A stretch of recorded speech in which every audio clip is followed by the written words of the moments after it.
Shri NP Chekkutty, നമ്മൾ സംശയിച്ചിരുന്നു പൊതുവിൽ ഒന്നുകിൽ തിരുവനന്തപുരത്ത് അല്ലെങ്കിൽ തൃശ്ശൂരിൽ താമരവിരിയും. കാരണം BJPയും CPMും തമ്മിലൊരു അന്തർധാര ഉണ്ടാകാമെന്ന്. രണ്ടിടത്തും CPI ആണ്.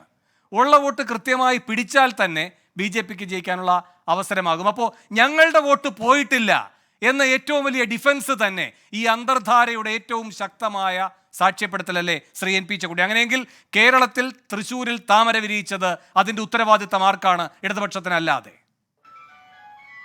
അല്ല, അതിൽ ഞാൻ ഈ അന്തർധാര സിദ്ധാന്തത്തിനോട് എനിക്ക് അത്ര യോജിപ്പില്ല.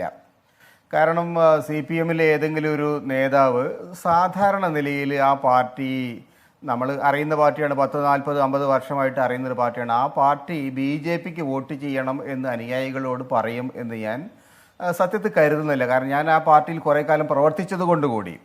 രണ്ടാമത്തെ കാര്യം, പിണറായി വിജയൻ മുഖ്യമന്ത്രി എന്ന നിലയിലും അദ്ദേഹത്തിൻ്റെ കുടുംബപരമായ ചില പ്രതിസന്ധികൾ കാരണവും കേന്ദ്രത്തിൽ ഭരിക്കുന്ന രാഷ്ട്രീയ പാർട്ടിയോടും അതിൻ്റെ അധികാരികളോടുമായിട്ട് പലതരത്തിലുള്ള ഒരു കോംപ്രമൈസിങ് പൊസിഷൻ, അതൊരു റിയാലിറ്റിയാണ്.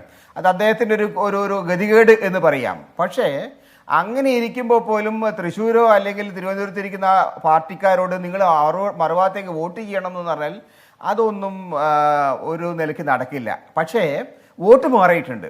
വോട്ട് തിരുവനന്തപുരത്തും പിന്നെ തൃശ്ശൂരും മാത്രമല്ല മാറിയിരിക്കുന്നത്, കയ്യൂരിലും കരിവള്ളൂരിലും തലശ്ശേരിയിലും മുനയംകുന്നിലും മാറിയിട്ടുണ്ട്.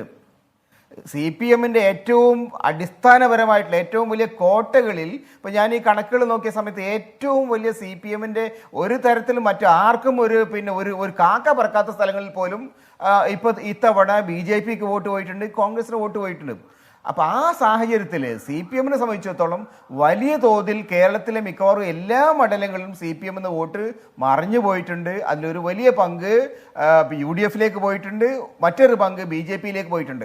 അപ്പോൾ അതാണ് യഥാർത്ഥത്തിലുള്ള പ്രശ്നം. തൃശ്ശൂരെ സംബന്ധിച്ചിടത്തോളം തീർച്ചയായും തൃശ്ശൂർ വളരെ സ്പെസിഫിക് ആയിട്ട് കഴിഞ്ഞ ഒരു 5 വർഷത്തെ റിസൾട്ട് നമ്മൾ നോക്കിയാൽ, നേരത്തെ 6-7% ഉണ്ടായിരുന്ന സ്ഥലത്തുനിന്ന് സുരേഷ് ഗോപി വന്നപ്പോൾ അദ്ദേഹം 17% അഡീഷണൽ വോട്ട് നേടി. അദ്ദേഹം സത്യത്തിൽ 17% വോട്ട് കേരളത്തിൽ BJPയുടെ സ്ഥാനാർത്ഥി നേടുക വലിയ അത്ഭുതമായിരുന്നു. പക്ഷെ അത് നേടി. അതേപോലെ തന്നെ പിന്നെ ശോഭാ സുരേന്ദ്രൻ, എനിക്ക് തോന്നുന്നത് ആറ്റിങ്ങിൽ 12% വോട്ട് കഴിഞ്ഞാൽ നേടിയിരുന്നു. ഇത്തവണ അദ്ദേഹം പിന്നെയും ഒരു 10-12 വോട്ട് അഡീഷണൽ നേടി 37% വോട്ട് നേടി അദ്ദേഹം വിജയിച്ചു.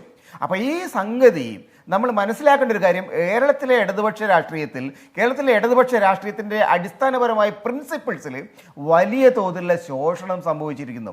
ഇടതുപക്ഷത്തിൻ്റെ രാഷ്ട്രീയമായിട്ടുള്ള അടിത്തറയിൽ വലിയ പാകപ്പിഴകൾ വന്നുകൊണ്ടിരിക്കുന്നു. ഇടതുപക്ഷത്തിനോടുള്ള ജനങ്ങളുടെ ആഭിമുഖ്യത്തിൽ വലിയ കുറവ് വന്നിരിക്കുന്നു. അപ്പോൾ അവർ ഒന്നുകിൽ UDFൻ്റെ ഭാഗത്തേക്ക് പോകും അല്ലെങ്കിൽ BJPയുടെ ഭാഗത്തേക്ക് പോകും. അങ്ങനെ ഒരു സാഹചര്യമാണ് വന്നിരിക്കുന്നത്. തൃശ്ശൂരിലുണ്ടായിരിക്കുന്ന ഒരു വിജയം തൃശ്ശൂരിലെ മാത്രം വിജയമായിട്ട് സുരേഷ് ഗോപി ആയതുകൊണ്ട് ജയിച്ചു എന്ന് കരുതണ്ട.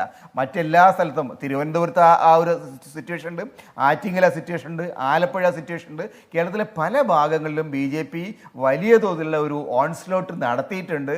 ഇന്നല്ലെങ്കിൽ നാളെ BJP കുറെ കൂടി ഒരു തേർഡ് ഫോഴ്സ് ആയിട്ട് കേരളത്തിൽ വരും എന്ന കാര്യത്തിൽ ഒരു സംശയവുമില്ല.